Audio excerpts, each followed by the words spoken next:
Ferme les yeux un instant, prends une grande respiration et demande-toi, sincèrement, pourquoi est-ce que tu te masturbes? On t'a souvent répété que c'était normal, que c'était naturel, voire bénéfique. Mais, au fond de toi, tu sais que quelque chose cloche. Tu le ressens à chaque fois. Ce moment juste après, ce silence lourd qui s'installe, ce regard vide que tu poses autour de toi, rien n'a changé. Sauf une chose, toi, il y a cette étrange sensation. Un mélange d'apaisement immédiat et de malaise profond. Ce genre de vide intérieur que tu n'arrives pas à expliquer. Une chute d'énergie et cette petite voix, discrète mais tenace, qui murmure « Pourquoi j'ai refait ça ?» Encore une fois, mais tu ne veux pas l'entendre. Tu préfères passer à autre chose. Tu ouvres une nouvelle vidéo, tu continues. Non pas parce que tu en as réellement envie, mais parce que tu ne veux pas ressentir, parce que tu veux fuir. Mais justement, parlons de ça. T'es-tu déjà demandé combien de fois on peut se masturber sans devenir dépendant? Et si le simple fait de te poser cette question était déjà un indice que tu es tombé dans le piège, le vrai problème, ce n'est pas la fréquence. C'est ce que cet acte cherche à dissimuler. Ce besoin irrépressible d'échapper à toi-même. De faire taire des émotions que tu ne veux plus entendre. De combler un vide que tu ne sais même plus nommer. Tu veux l'avis de la science? Oui, la médecine dit que c'est courant, que tous les mammifères le font, que ça favorise le sommeil et réduit le stress. Et tout ça est vrai. Mais est-ce que ça fait de toi quelqu'un de plus fort? De plus vivant? De plus maître de lui-même? Ou bien, au contraire, est-ce que tu sens ta volonté se fragiliser? Jour après jour? Tu veux parler de sommeil? D'accord, l'orgasme, biologiquement, prépare ton cerveau à se mettre en veille. Mais ce sommeil, est-ce vraiment du repos ou est-ce une forme de renoncement? Une paix profonde ou une honte silencieuse? Tu crois contrôler cet acte. Mais si c'était lui qui, doucement, te contrôlait? C'est ici que le stoïcisme peut t'éclairer. Non pas pour te juger, mais pour t'inviter à te regarder en face, à te tendre un miroir. Les stoïciens disaient « Tu ne contrôles pas ce qui t'arrive, mais tu contrôles la manière dont tu y réagis. Alors pose-toi cette question simple. Qui tient les rênes de ta vie? Ce n'est pas l'acte en lui-même qui est toxique. C'est ce qu'il fait de toi. Lentement, silencieusement. Il ne te détruit pas d'un coup. Il t'épuise. Il t'affaiblit dans le seul endroit que tu croyais invincible. Ta volonté. Tu crois que c'est juste un instant pour toi. Un petit soulagement personnel. Mais sois honnête. Est-ce que tu te sens vraiment mieux après? Est-ce que tu es fier de toi? Ou bien y a-t-il ce malaise discret, ce regard évité dans le miroir? Cette envie soudaine de penser à autre chose? Tu sais de quoi je parle. Cette tristesse sourde qui monte. Ce regret flou. Comme si tu avais évité quelque chose, tout en y perdant une part de toi. Ton énergie, ton attention, ton élan, ton contrôle. Tu te demandes pourquoi tu as du mal à te concentrer, pourquoi tu es fatigué, pourquoi tu procrastines, pourquoi tu n'arrives plus à t'engager. Et si ce n'était pas une coïncidence? Et si ce geste, que tu minimises, te volait bien plus que tu ne l'imagines? La masturbation compulsive, c'est pas un simple besoin physique. Elle t'offre quelques secondes de plaisir, mais elle t'arrache une partie de ton pouvoir. Et c'est exactement pour ça qu'on en parle. Pas pour te faire peur, mais pour t'aider à ouvrir les yeux, à reprendre les commandes. Le piège, lui, est subtil. Il commence toujours par une excuse qui sonne bien. C'est normal. Je suis juste stressé. Ça m'aide à dormir, mais cette banalisation t'endort. Elle t'enchaîne sans bruit. Et au fil du temps, tu t'éloignes de cette version de toi qui aurait su dire non. Non pas parce que c'est interdit, mais parce que tu aurais compris que ce que tu cherches là, tu pourrais le trouver ailleurs, de manière plus vraie, plus saine, plus digne. Alors maintenant, reprends cette question. Mais pose-la avec honnêteté, avec sincérité. Pourquoi est-ce que je me masturbe? Pour fuir quoi? Pour combler quel vide? Et juste après, qu'est-ce que je ressens? Est-ce de la fierté? De la force? Ou seulement un automatisme? Un vieux réflexe? Une habitude devenue refuge? Regarde-toi sans filtre. Ne te juge pas. Ne te condamne pas.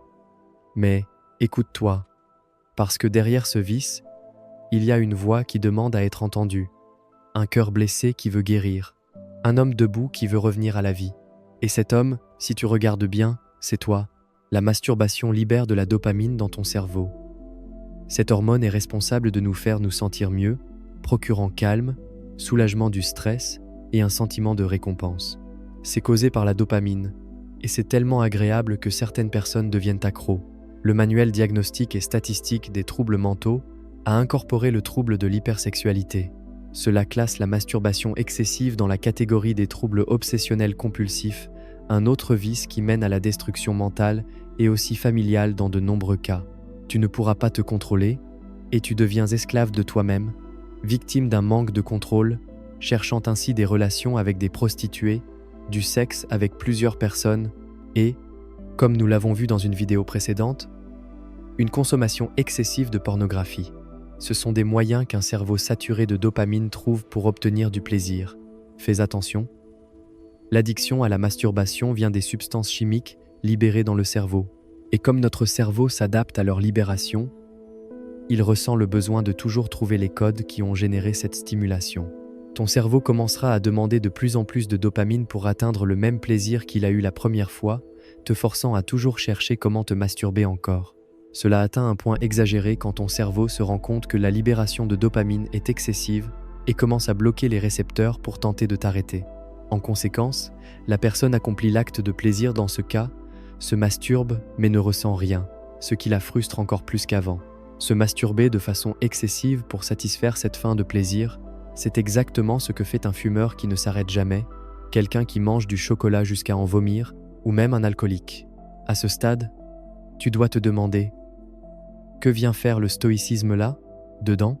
Les stoïciens Sénèque, Marc Aurèle et Panétus de Rhodes, maîtres de la maîtrise de soi et de la sagesse, ont abordé la vision du plaisir et de la luxure sous une perspective unique. Des paroles d'Épicure aux pensées intimes de Sénèque, ils ont exploré les profondeurs des passions humaines, un héritage qui nous captive encore. Pour les stoïciens, la masturbation n'était pas simplement une quête de satisfaction charnelle, mais une opportunité d'explorer les limites du corps et de l'esprit. Ils y voyaient un exercice de conscience de soi et un chemin vers la véritable liberté. Dans leur philosophie, la maîtrise des passions et plaisirs mondains était une conquête qui élevait l'esprit humain. Épicure affirmait que ce ne sont pas les nuits de plaisir, mais la maîtrise de soi qui distingue un homme bon. Dans ce contexte, la capacité de profiter du plaisir tout en le comprenant et en le contenant fait la différence chez celui qui a atteint un niveau supérieur de conscience de soi. Au lieu d'être esclaves de nos désirs, nous devons en être les maîtres. Comme le rappelle Sénèque avec sa perspective philosophique, la réflexion stoïque sur la masturbation ne consiste pas simplement en répression, mais en compréhension profonde et maîtrise de soi. Cela se traduit par la capacité à diriger nos émotions vers un voyage de découverte consciente de soi.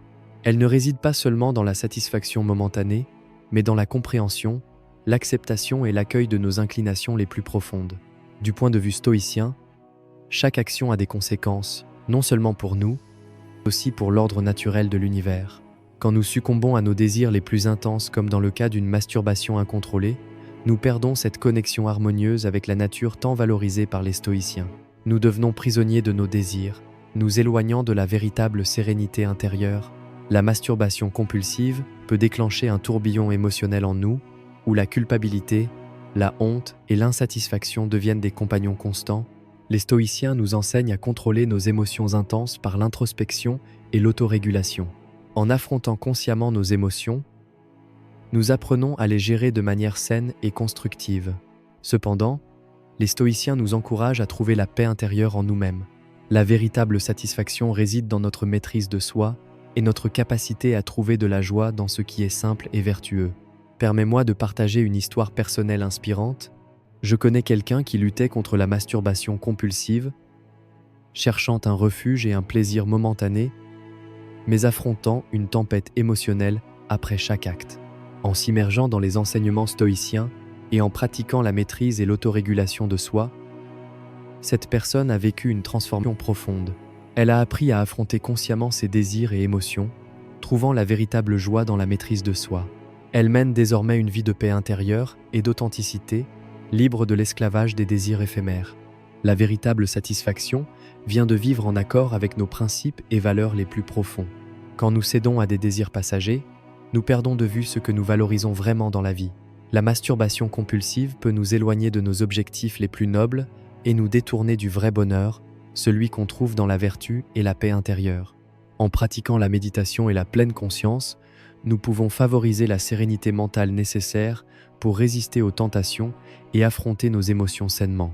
Cette compulsion devient un obstacle à la sérénité mentale, nous entraînant dans les regrets et nous éloignant de la paix retrouvée dans la maîtrise de soi et la modération. Mon ami, que fais-tu de ta vie? Tu crois que rester assis à la maison, regarder ces vidéos et te faire plaisir avec ta main peut te rendre confiant, accompli? Et tu penses qu'après avoir gaspillé ton temps et ton énergie dans ces conneries, tu peux attirer une femme? Ou si tu es une femme, tu crois aussi que tu peux attirer un homme? Non, jamais. Alors, mon ami, réfléchis intelligemment, et je veux que tu écrives dans les commentaires « Je suis une personne puissante. J'ai le contrôle de mon esprit. Je choisis de faire ce qui me motive. Je choisis de faire ce qui m'améliore. Mon. Je suis une personne puissante. Merci d'être resté avec moi. Tu peux aimer la vidéo et t'abonner pour plus.